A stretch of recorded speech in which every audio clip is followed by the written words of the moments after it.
બોટાદના માર્કેટ યાર્ડમાં ખેડૂતોની માંગોને લઈને ગતરોજ બોટાદ નજીક આવેલ હળદળ ગામ ખાતે ખેડૂત મહાપંચાયતમાં કિસાન નેતા રાજુ કપરાડા સાથે હજારો ખેડૂતો ભેગા થયા હતા, જેમાં પોલીસ દ્વારા ખેડૂતો પર લાઠીચાર્જ કરવામાં આવ્યો હતો. ખેડૂતોને ડરાવવામાં આવ્યા હતા, તેમના પર અત્યાચાર કરવામાં આવ્યો હતો, જેથી આજરોજ ચિગદા તાલુકાના કરતળ ગામ ખાતે ધારાસભ્ય ચૈતર વસાવા તથા આમ આદમી પાર્ટીના આગેવાનોએ હાથમાં કાળી પટ્ટી બાંધી કાળો દિવસ મનાવી વિરોધ નોંધાવ્યો હતો. બોટાદના માર્કેટ યાર્ડમાં ખેડૂત એટલે કે જગતનો તાત જે આપણને અન્ન પૂરું પાડે છે, ત્યાં માર્કેટ યાર્ડના બે માંગને લઈને એ લોકો રજૂઆત કરવા માટે ગયા.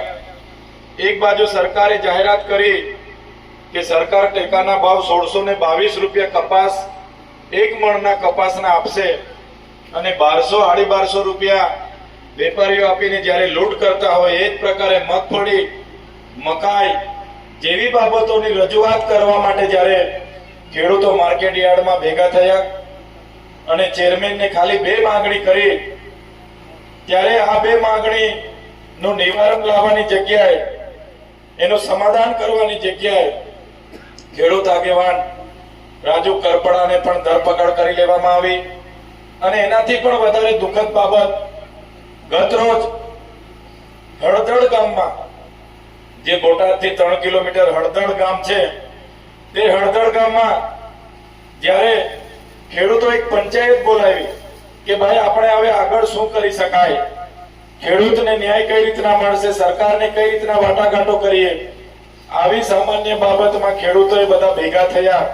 ત્યારે એ હળદળ ગામને પોલીસ દ્વારા, ભાજપ સરકારના ઇશારે પોલીસ દ્વારા આખું ગામ ઘેરી લીધું અને ઘેરી લીધા બાદ ખેડૂતો પર લાઠીચાર્જ કરવામાં આવ્યો. ખેડૂતો જગતના તાતને મારવામાં આવ્યા.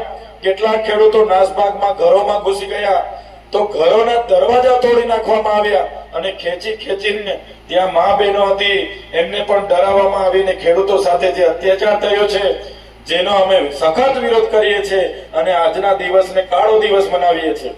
અંગ્રેજોના શાસનમાં પણ આટલી બધી તાનાશાહી નહોતી.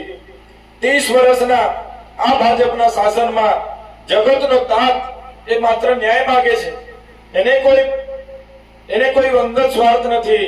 આખું વર્ષ ખેતીમાં મહેનત કરે છે, પરસેવો પાડે છે, મોંઘવારીને દિવસે ને દિવસે મોંઘવારી વધે છે, એના પાકનો ભાવ નથી મળતો, એ ન્યાય પણ આ ભાજપ સરકાર આપી નથી શકતી. 30 વર્ષની સરકાર, એના મંત્રીમંડળ, એમની સરકાર નિષ્ફળ ગઈ છે.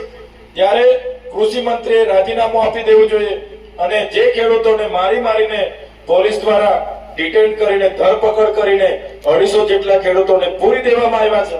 એમને આજે પાણી પણ નથી આપવામાં આવતું, જમવાનું પણ નથી આપવામાં આવતું.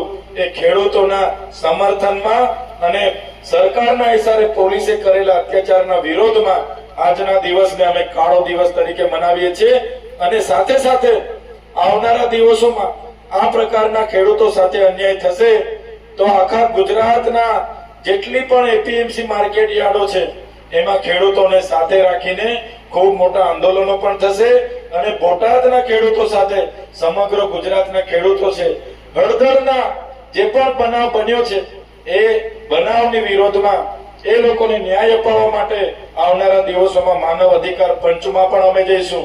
આમ આદમી પાર્ટી અરવિંદ કેજરીવાલજી ની આગેવાનીમાં સમગ્ર ગુજરાતના ખેડૂતો સાથે અમે છે અને જે પણ પોલીસ અધિકારીઓ અમાનવીય વ્યવહાર કર્યો છે એના પર કડકમાં કડક આવનારા દિવસોમાં કાયદેસરની કાર્યવાહી થાય, અમારા ખેડૂતને ન્યાય મળે એ પ્રકારના આવનારા દિવસોમાં કાર્યક્રમ આપીશું.